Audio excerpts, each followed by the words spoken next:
This has been given to me to clean and refurbish, take the rust off. This is a Shezak Mauser bayonet.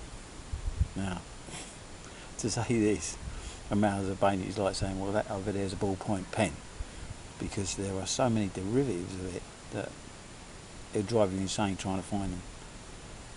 But I've narrowed this down to Mauser's export bayonet range. So when they exported a rifle, they exported that bayonet with it. It's not a lot of difference to a regular Mauser bayonet, except for one thing. This is oval on a Mauser bayonet, the German Mauser bayonet. On the export versions it has this, because the frog was different. And for those who don't know what a frog is a piece of leather that this pushes into so it can attach to your webbing or your belt and then flicks up over the top. It's a very good idea.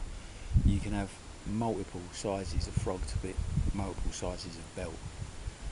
But going into that, I'm just going to show you what it's like. It's been heavily oiled, and I mean well, greased, not oiled. This is engine grease. It's quite smelly stuff, but that's probably been in there for, I don't know, by the look of that, quite a few years. I'd say about 20 years by the look of it. The blade is in absolute pristine condition. It really is. A nice job that. A bit oily, as you can see, but that's gorgeous. Always muck this up. I have to be very careful with this, not to force it. There we go, straight in. Yeah, that goes to the right. And this is cruddy, needs cleaning off.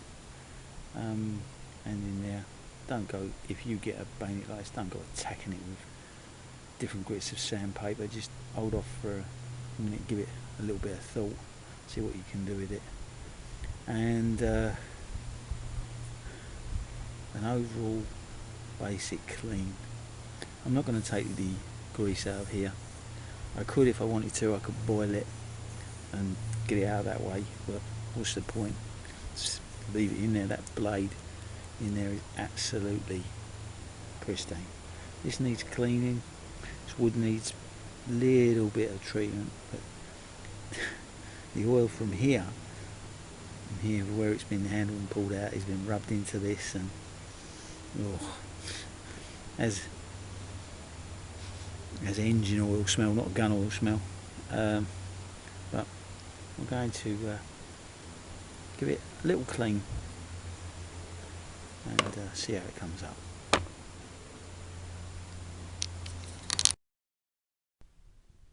Right, when you get up close and personal with these bayonets or any knife and you start cleaning them,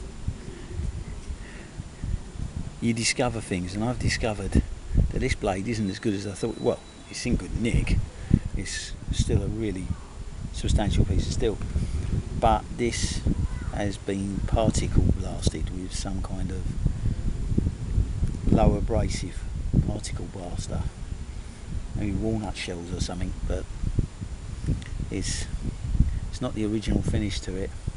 I thought it was when it had all the oil on it, but as you can see, it's a pretty dull finish, but it's in good nick. The tip's not broke. Pretty good. So someone has obviously rescued this in the past, and they've blasted these as well. That's why they've got a pretty rough finish on them. But I've cleaned them, and this one has got marks where it's been attacked by a Dremel, by the look of it. A little scuddy marks across there and across there, the type you get when you slip with a Dremel. Not clever. I would never ever put a Dremel near one of these things, ever. This, as I'm looking through into the finish of this, I can see that it was very badly pitted. So, you know, but I wouldn't do this. I would never particle blast anything like that, or bead blast, whatever, ever, nothing like that. I would just clean it and, you know, take your time. And if you've got pits in it, great. You know, they tell a story. Don't do this to it. But there again, what can I say?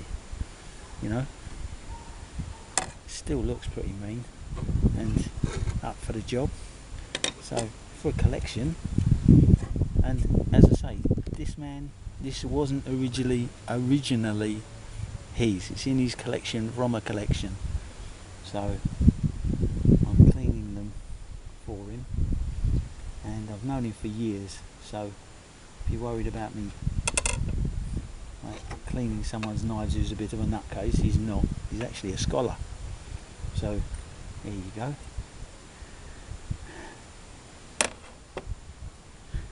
Everybody has to have a hobby. If you're expecting this knife to shine like the proverbial and every bit of grime removed from it, no, I don't do that. Not to projects like this, because A, they wouldn't thank me for it, and B, I've got more sense. There you go. You can see the dirt is gone. Those marks on there, they're history, as far as I'm concerned. Marks on the back, marks on the wood, all history.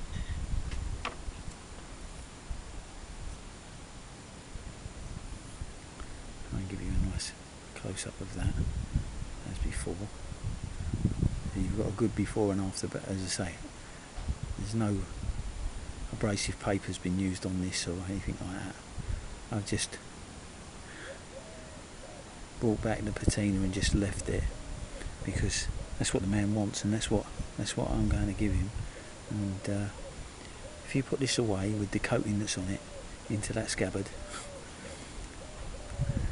it's going to be fine, and it's not going to look like it did if you keep your hands off it. And when you put it away, wipe it with a rag or use gloves. There's nothing wrong in a pair of white gloves, you know. They might look a bit strange, but it saves you an awful lot of problem when you're dealing with things made of steel, especially knives, old knives, even new ones.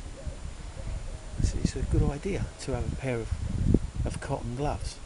I have a pair of cotton gloves for my knives, but I don't get a chance at the moment to actually pull my knives out. Just shows you, doesn't it? But yeah, there you are. It's been cleaned and renovated.